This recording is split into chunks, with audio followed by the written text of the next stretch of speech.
T20 ప్రపంచ cup సమరానికి Bharat New Zealand జట్లు సిద్ధమయ్యాయి. అహ్మదాబాద్ వేదికగా ఈ సాయంత్రం జరగనున్న ఫైనల్లో అమీ తుమీ తేల్చుకోనున్నాయి. మ్యాచ్కు సంబంధించిన మరింత సమాచారంపై క్రీడా విశ్లేషకులు సి వెంకటేష్తో మా ప్రతినిధి ముఖాముఖి. ఇరు జట్లు కూడా ఒకవైపు భారత్ మరోసారి టైటిల్ నెగ్గాలని భావిస్తుంటే మొదటిసారి టైటిల్ నెగ్గాలని న్యూజిలాండ్ కూడా భావిస్తుంది. మొదటి నుంచి కూడా ప్రతి జట్టును ఓడించుకుంటూ ఇరు జట్లు కూడా ఫైనల్కి చేరుతున్నాయి. సో ఇరు జట్లు బలాబలాలు ఏ విధంగా ఉన్నాయి, సో ఈరోజు మ్యాచ్లో పై చేవరణ ఉంది, ఇవన్నీ విషయాలు మనతో మాట్లాడడానికి ప్రస్తుతం మనతో పాటు క్రికెట్ విశ్లేషకులు సి వెంకటేష్ గారు మనతో పాటు ఉన్నారు. సార్ నమస్కారం. నమస్తే సార్. ఈరోజు ఎలా ఉండబోతుంది మ్యాచ్, ఏ విధంగా ఉండబోతుంది మ్యాచ్ అహ్మదాబాద్? ఫైనల్ చాలా చాలా ఎక్సైటింగ్గా ఉంటుంది. అది ముఖ్యంగా అహ్మదాబాద్లో 130,000 మంది కూర్చొని చూస్తారు కాబట్టి ఆ హోరు ఆ జోరు వేరే రకంగా ఉంటుంది. డెఫినెట్గా ఈ మ్యాచ్, ఈ crunch match, India already defending champion, ఎప్పుడు డిఫెండింగ్ ఛాంపియన్ ఇంతవరకు గెలవలేదు. సో డిఫెండింగ్ ఛాంపియన్ గెలుస్తుంది. హోమ్ టీం కూడా ఎప్పుడు ఇంతవరకు టీ20 వరల్డ్ కప్ గెలవలేదు. సో ఆ రికార్డ్స్ అన్ని బ్రేక్ చేస్తారా మన వాళ్ళు? మనకు చూస్తే ఏంటంటే ఆన్ పేపర్ కానీ మన పర్ఫార్మెన్స్ ప్రకారం చూసినా India is much stronger then New Zealand అని అనిపిస్తుంది నాకు. సో మన వాళ్ళు మన పొటెన్షియల్కి తగినట్టుగా ఆడితే న్యూజిలాండ్ మీద గెలిచే అవకాశం ఉంటుంది. కానీ ఈ ఫార్మాట్లో ఏంటంటే ఒకరిద్దరు బ్యాట్స్మెన్ బాగా ఆడినా, ఒక బౌలర్ ఒక మంచి స్పెల్ వేసిన ఫలితం తారుమారు అయిపోతుంది. బట్ ఇన్ జనరల్ ఇండియాకే ఎక్కువ అడ్వాంటేజ్గా మనకు కనిపిస్తుంది. సార్, ముఖ్యంగా అహ్మదాబాద్లో పిచ్ చాలా కీలకమైనటువంటి విషయం. సో పిచ్ ఎలా ఉంటుంది ఈరోజు? ఎందుకంటే బాగా గివ్ ఫ్యాక్టర్ ఏమైనా ఉంటుందా? అక్కడ పిచ్ ఏంటంటే మనకి మామూలుగా రెడ్ సాయిల్ పిచ్లు, బ్లాక్ సాయిల్ పిచ్లు ఉంటాయి. కానీ mixed pitch, black soil, red soil mix pitch ఒకటి తయారు చేశారు. యూజువల్గా ఈ పిచ్లో కూడా మనకి ఎక్కువగా బ్యాటింగ్ ఫ్రెండ్లీగా ఉండొచ్చు. అహ్మదాబాద్లో ఇప్పటివరకు జరిగిన మ్యాచ్లు అన్నీ కూడా ఎక్కువగా పెద్ద స్కోర్లు ఆడడం కనిపించింది. మరి లాస్ట్ టైం వాంకడే స్టేడియంలో సెమీఫైనల్ అంతా బ్యాటింగ్ ఫ్రెండ్లీ కాకపోయినా అది మరీ ఫ్లాట్ వికెట్. ఇక్కడ ఒక 190-200 కైండ్ ఆఫ్ పిచ్ ఉండే అవకాశం ఉంది. సో అది మనకు అనుకూలిస్తుంది. మామూలుగా స్లో అండ్ లో వికెట్స్ అయితే ఇబ్బంది పడతారు, కానీ మన బ్యాట్స్మెన్ ఎప్పుడైతే మంచి బ్యాటింగ్ ఫ్రెండ్లీ వికెట్ ఉంటుందో దాని మీద మనకున్న బిగ్ స్ట్రోక్ ప్లేయర్స్ ఉన్నారు కాబట్టి వాళ్ళు ఆ పిచ్ని ఎంజాయ్ చేసే అవకాశం ఉంది. డ్యూ ఫ్యాక్టర్ కూడా ఉండే ఛాన్స్ ఉంది, ఎందుకంటే వాతావరణాన్ని బట్టి. కానీ ఒక్కొక్కసారి డ్యూ ఉంటుంది, ఒకసారి ఉండదు. మనం దాన్ని ఖచ్చితంగా చెప్పలేం. డ్యూ ఫ్యాక్టర్ కూడా దాన్ని కూడా దృష్టిలో పెట్టుకుని టాస్ గెలిస్తే ముందుగా బ్యాటింగ్ చేయాలా, బౌలింగ్ చేయాలనేది డిసైడ్ చేసుకోవాలి. ఓకే. టాస్ ఈ మ్యాచ్లో టాస్ ఎలాంటి కీ రోల్ ప్లే చేస్తుంది సార్ ఇలాంటి మ్యాచ్లో, ఫైనల్ మ్యాచెస్? టాస్ చాలా కీ రోల్ ప్లే చేస్తుంది. ఇండియాకి ఏంటంటే ఎక్కువగా ఈ టోర్నమెంట్లో మన టీం చేజింగ్ కంటే కూడా ముందు బ్యాటింగ్ చేసి పెద్ద స్కోర్ చేసి గెలిచారు. కానీ ఫైనల్లో మీరు డ్యూ ఫ్యాక్టర్ లాంటివి ఉంటే చేజింగ్ ఈజీ అవుతుంది. డ్యూ ఫ్యాక్టర్ వల్ల సెకండ్ బౌలింగ్ చేసే వాళ్ళు ఇబ్బంది పడతారు. సో కండిషన్స్ బట్టి డెసిషన్ తీసుకోవాలి. ఇంకోటి ఏంటంటే ఇలాంటి మెగా ఫైనల్లో ఎంత చిన్న టార్గెట్ అయినా చేజింగ్ టీమ్ ప్రెషర్ ఫీల్ అవుతారు, ఎందుకంటే టైటిల్ గెలిచే మ్యాచ్ కదా.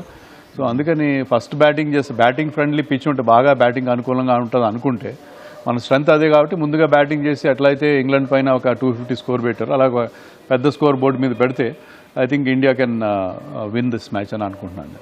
సో లక్కీలీ సంజు శాంసన్ మంచి ఫామ్లో ఉన్నారు, ఒకవైపు అద్భుతంగా షాట్లు ఆడుతున్నారు, చాలా కాన్ఫిడెంట్ షాట్లు కొడుతున్నారు. కానీ అభిషేక్ శర్మ విషయంలోనే కొంత మనకి ఇబ్బందికరమైనటువంటి అసలు ఈ మ్యాచ్లో కంబ్యాక్ వస్తారని చెప్పేసి అభిమానులు సెమీఫైనల్లో కంబ్యాక్ వస్తారని అనుకున్నారు, కానీ అన్ఫార్చునేట్లీ కాలేదు. సో ఫైనల్ మ్యాచ్లో తను ఆడించే అవకాశం ఉందా? ఏమైనా డెసిషన్ తీసుకుంటారా? అభిషేక్ శర్మ ఖచ్చితంగా ఉంటాడు. ఎందుకంటే రీజన్ ఏంటంటే మీకు వాళ్ళు ముగ్గురు అభిషేక్ శర్మ, సంజు శాంసన్, ఇషాన్ కిషన్ ఎక్స్ప్లోజివ్ ప్లేయర్స్, చాలా డిస్ట్రక్టివ్గా ఆడతారు. పవర్ ప్లేలో వాళ్ళిద్దరిలో ఒకరు ఫెయిల్ అయినా కూడా మిగతా ఇద్దరు కలిసి మనకి పవర్ ప్లేలో ఒక 70-80 రన్స్ లేకపోతే కనీసం 65 రన్స్ ఇస్తే మనకి సెమీఫైనల్లో 65 రన్స్ ఇచ్చారు పవర్ ప్లేలో. ఒక మంచి బేస్ క్రియేట్ అవుతుంది. దాని మీద మిగతా వాళ్ళు పెద్ద స్కోర్ చేసే అవకాశం ఉంది. సో ఆ ముగ్గురులో ఒకరు ఫెయిల్ అయినా సరే మిగతా వాళ్ళు ఆ పవర్ ప్లే కండిషన్స్ని, ఫీల్డ్ రెస్ట్రిక్షన్స్ ఉపయోగించి పెద్ద షాట్లు కొట్టగలరు. కాబట్టి అభిషేక్ శర్మ గతంలో అలాంటి నాక్స్ ఎన్నో అందించాడు. సో అతను కూడా రెక్టిఫై చేసుకుంటాడు ఫైనల్లో. అతను ఇప్పటికీ వరల్డ్ నెంబర్ 1 బ్యాట్స్మెన్ అతను ఈ ఫార్మాట్లో. సో అతను ఖచ్చితంగా బెటర్గా బ్యాటింగ్ చేస్తాడని చెప్పి టీమ్ ఎక్స్‌ఫ్యాక్టర్ ప్లేయర్ అతను కనుక క్లిక్ అయితే మీకు మ్యాచ్ గెలిపించి పెట్టగల ఇన్నింగ్స్ ఆడగలుగుతాడు. సో అందుకని అతన్ని కంటిన్యూ చేస్తారు, అలాంటి చేంజ్ ఉంటుందని అనుకోండి. ఓకే. సో భారత్లో మనకి ఉన్నటువంటి ఇందులో కీ ప్లేయర్స్ గురించి చెప్పారు. సో మన బౌలింగ్ ఆప్షన్స్ ఏంటి సార్? ఏమైనా చేంజెస్ అవకాశం ఉందా? వరుణ్ చక్రవర్తి విషయంలో కానీ కుల్దీప్ని ఏమైనా తీసుకునే అవకాశం ఉందా? ఫైనల్ జట్టు ఏమైనా చేంజెస్ ఉండొచ్చా? వరుణ్ చక్రవర్తి విషయంలో కూడా అదే జరుగుతుంది. వరుణ్ చక్రవర్తి కూడా రన్స్ ఎక్కువ ఇస్తున్నాడు, బట్ వికెట్స్ తీస్తాడు. ముఖ్యంగా న్యూజిలాండ్ ఓపెనింగ్ జోడీ చాలా ప్రమాదకరంగా ఉంది. వాళ్ళని అవుట్ చేయాలంటే వరుణ్ చక్రవర్తి లాంటి ఒక మిస్టరీ బౌలర్ మనకి పెద్ద, ఎందుకంటే న్యూజిలాండ్ ఓపెనర్స్ ఐపీఎల్ పెద్దగా ఆడరు. సో వరుణ్ చక్రవర్తి వాళ్ళు ఎక్కువగా ఆడింది లేదు. సో వరుణ్ చక్రవర్తి వేరియేషన్స్ పిక్ చేయడానికి వాళ్ళు ఇబ్బంది పడతారు కాబట్టి వరుణ్ చక్రవర్తి ఉంటాడని నేను ఎక్స్పెక్ట్ చేస్తున్నాను. వరుణ్ చక్రవర్తి, కుల్దీప్ యాదవ్ ఇది గుడ్ ఆప్షన్, కానీ ఇంతవరకు ఒకే ఒక మ్యాచ్ ఆడు పాకిస్తాన్తో. అతను సడన్గా ఇప్పుడు తీసుకొచ్చే బదులు వరుణ్ చక్రవర్తి మీద కాన్ఫిడెన్స్, ఇప్పటికే అతను 13 వికెట్లు తీశాడు ఈ టోర్నమెంట్లో, one of the leading wicket takers.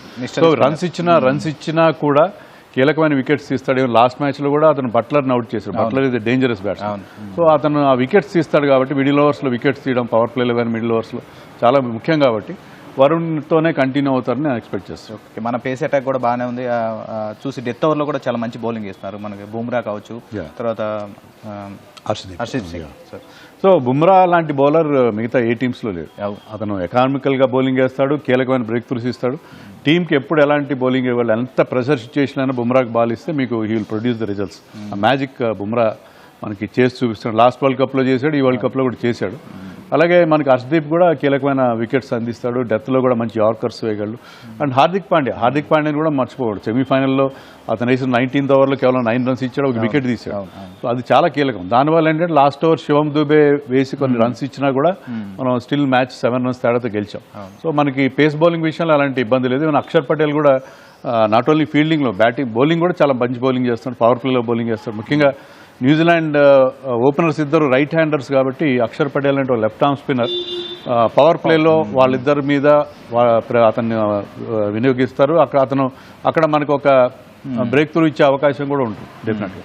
Okay, మీరు అన్నట్లు మన అక్షర్ పటేల్ గురించి మాట్లాడారు కాబట్టి Axar Patel straight to wicket ball వేస్తారు. దాని ఆడలో చాలా మంది ఇబ్బంది పడతారు. సో కాకపోతే న్యూజిలాండ్లో ఉన్నటువంటి ఓపెనర్స్ ఇద్దరు డాషింగ్ ఓపెనర్, సైఫర్ట్ అండ్ అలెన్ కూడా లాస్ట్ మ్యాచ్లో మనం చూసాం. చాలా డాషింగ్ ఓపెనర్, చాలా 100 runs తక్కువ బాల్స్ వచ్చేసారు. వాళ్ళిద్దరిని ఎదుర్కోవడం ఎలా భారత్?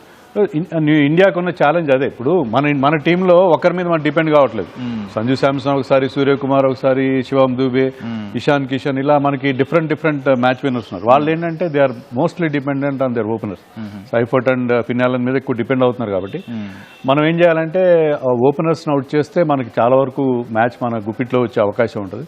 సో అది మన మెయిన్ స్ట్రాటజీగా ఉండాలి. సో బుమ్రాని వీలైనంత వరకు పవర్ ప్లేలో 2 overs వేయించి ఆ బ్రేక్ త్రూ ఓపెనింగ్ పార్ట్నర్షిప్ని బ్రేక్ చేయడం, వీలైతే ఇద్దరిని కూడా పవర్ ప్లేలోనే మనం వాళ్ళని పెవిలియన్ పంపించగలిగితే మనం మ్యాచ్ గెలవడం చాలా ఈజీ అవకాశం. తర్వాత మిగతా బ్యాటర్స్ అంత ఎక్సైటింగ్ వెళ్ళారు, అంత గ్లెన్ ఫిలిప్స్ అక్కడ కొద్దిగా డేంజర్, కానీ మిగతా వాళ్ళు కొద్దిగా వన్ డే ప్లేయర్స్ ఉన్నారు. ఇప్పుడు రవీంద్ర కానీ డెరిల్ మిచెల్ కానీ బేసికలీ వన్ డే ప్లేయర్స్. వాళ్ళు పెద్ద స్ట్రైక్ రేట్తో పెద్ద డేంజరస్ బ్యాటర్స్ అయితే కాదని అనిపిస్తున్నారు. ఓకే సార్, ఒకవేళ మనం టాస్ గెలిచి మొదట బ్యాటింగ్ తీసుకుంటే, ఒకవేళ మన ఫస్ట్ నుంచి గెలుస్తూ వస్తున్నాం కాబట్టి అలా విధంగా ఎంత స్కోర్ మనం టోటల్ వాళ్ళకి ఇవ్వాలి? అంటే 180, 190 సరిపోతుంది ఫైనల్. 190 కనుక చేయగలిగితే అది విన్నింగ్ స్కోర్ అయ్యే అవకాశం ఉంటుంది. 200+ చేస్తే ఖచ్చితంగా ఫైనల్లో ఎలాంటి టీంకైనా అది చాలా ప్రెషర్గా ఉంటుంది. సో 200 ఆ మ్యాజిక్ ఫిగర్ కనుక రీచ్ అయితే నథింగ్ లైక్ ఇట్. కానీ మన మీద కూడా ప్రెషర్ ఉంటుంది. బట్ వాళ్ళ బౌలింగ్ వాళ్ళు చాలా ఎఫిషియెంట్ సెట్, ఫీల్డింగ్ బాగా చేస్తారు. బౌలింగ్లో కూడా వాళ్ళు ఒక స్ట్రాటజీతో వెళ్తారు. ఏ బ్యాట్స్మెన్ ఎలా అవుట్ చేయాలనే విషయంలో వాళ్ళ దగ్గర సూపర్ స్టార్స్ ఎవరు లేరు న్యూజిలాండ్లో. కానీ ఏంటంటే ప్రతి ఒక్కరు కాంట్రిబ్యూట్ చేస్తారు కాబట్టి అది చాలా డేంజరస్ సైడ్. వాళ్ళు ఇంతవరకు ఫైనల్ దాకా వచ్చారు. సౌత్ ఆఫ్రికా, ఇంగ్లాండ్ లాంటి ఎట్లా దాటుకుని వచ్చారంటే వెరీ చాలా ఎఫిషియెంట్ సైడ్ అది. సో వాళ్ళని మనం 200 కనుక చేయగలిగితే I think we can win the match. Okay, దాని ఇంకోటి మ్యాట్ హెన్రీ కూడా మంచి బౌలింగ్ వేస్తాడు. మీరు అన్నట్టు కొత్త స్పిన్నర్ మెకాంకీ మన లెఫ్ట్ హ్యాండర్స్ అగేన్స్ట్ ఒక ఆఫ్ స్పిన్నర్ని, ఆఫ్ స్పిన్నర్స్ ముఖ్యంగా అభిషేక్ శర్మ లాంటి వాళ్ళు ఇబ్బంది పడుతున్నారు, ఇషాన్ కిషన్ ఇబ్బంది పడుతున్నారు. మెకాంకీ కానీ మ్యాట్ హెన్రీకి మన మీద చాలా మంచి రికార్డు ఉంది. అతను కూడా లెఫ్ట్ హ్యాండర్స్కి అగేన్స్ట్ చాలా మంచి బౌలింగ్ చేస్తాడు. ఫెర్గ్యూసన్ దగ్గర బౌల్ అంత పేస్ ఉంది. వాళ్ళ కెప్టెన్ శాంట్నర్ కూడా చాలా యాక్యురేట్ స్పిన్నర్. ఇండియాలో బౌల్ అంతా ఐపీఎల్ ఆడిన అనుభవం కూడా ఉంది అతనికి.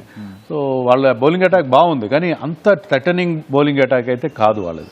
ఫైనల్గా ఈరోజు ఎలాంటి మ్యాచ్ చూడబోతున్నాం సార్? ఎలాంటి హై వోల్టేజ్ మ్యాచ్ చూడబోతున్నాం ఈరోజు అహ్మదాబాద్లో? ఖచ్చితంగా హై వోల్టేజ్ మ్యాచ్ ఉంటుంది. న్యూజిలాండ్ అంత మ్యాన్ టు మ్యాన్ చూస్తే అంత స్ట్రాంగ్గా సూపర్ స్టార్స్ కనబడిపోయినా వాళ్ళు ఖచ్చితంగా ఇండియాకి ఫైట్ ఇచ్చే టీం. కానీ మన స్ట్రాటజీ ఏంటంటే న్యూజిలాండ్ ఓపెనర్స్ ఇద్దరిని తొందరగా అవుట్ చేయగలిగితే మనం సునాయాసంగా మ్యాచ్ గెలిచే అవకాశం ఉంటుందని నాకు అనిపిస్తుంది. Thank you sir, thank you so much sir.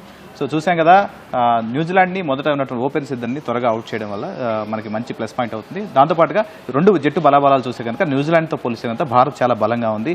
Opener ఎవరైతే ఉన్నారో అభిషేక్ శర్మ అండ్ సంజు శాంసన్ కూడా, తర్వాత వచ్చేటువంటి ఇషాన్ కిషన్, ముగ్గురు ఎవరో ఆడుతున్నారు కాబట్టి ఈ మ్యాచ్ ఈజీగా గెలవచ్చు. ఒక 190 టోటల్ కనుక మొదట బ్యాటింగ్ చేసి 190-200 టోటల్ చేసి ఈ మ్యాచ్ని ఈజీగా గెలవచ్చు అని పోతున్నారు. సో చూడాలి, దేశం మొత్తం కూడా ఫైనల్ మరొకసారి డిఫెండింగ్ ఛాంపియన్ ఈ క్రౌన్ని తీసుకోవాలని భావిస్తుంది. మరోవైపు న్యూజిలాండ్ కూడా మొదటిసారి తమ T20 టైటిల్ని నెగ్గాలని వాళ్ళు భావిస్తున్నారు.